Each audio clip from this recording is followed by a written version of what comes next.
मरने से पहले एक व्यक्ति ने अपने बेटे को चांदी के सिक्कों से भरा एक थैला दिया और बोला, बेटा जब भी ये सिक्के खत्म होने लगे बस ये 4 शब्दों की विशेष प्रार्थना दोहरा देना, थैला फिर से भर जाएगा।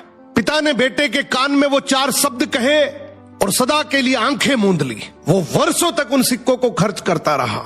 जीवन की चकाचौंध और ऐशो आराम में वो इतना डूब गया कि उसे उन 4 शब्दों की याद ही नहीं रही। उसे लगा कि ये खजाना कभी खत्म नहीं होगा, परंतु धीरे धीरे थैला खाली होने लगा। अब बेटे को घबराहट हुई। उसने याद करने की बहुत कोशिश की, पर वो शब्द उसके दिमाग से फिसल चुके थे। वो पागलों की तरह लोगों से पूछने लगा। पहले पड़ोसी से पूछता है कि ऐसी कोई प्रार्थना तुम जानते हो क्या जिसमें 4 शब्द हो?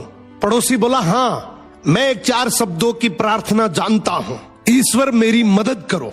उसने वो शब्द कई बार दोहराए, लेकिन चांदी के सिक्के नहीं बढ़े तो वो बहुत दुखी हुआ।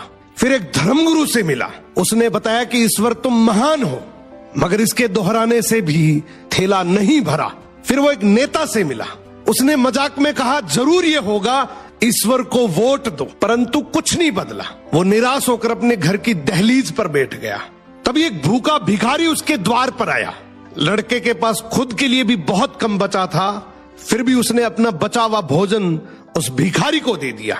भोजन करने के बाद भिखारी की आंखों में चमक आई। उसने तृप्त होकर बर्तन लौटाया और हाथ जोड़कर कहा, हे ईश्वर तुम्हारा धन्यवाद। लड़का चौंक उठा। उसने सोचा यही वो चिर परिचित शब्द थे। उसने दोहराना शुरू किया, हे ईश्वर तुम्हारा धन्यवाद। देखते ही देखते उसका थैला फिर से चांदी के सिक्कों से लबालब भर गया।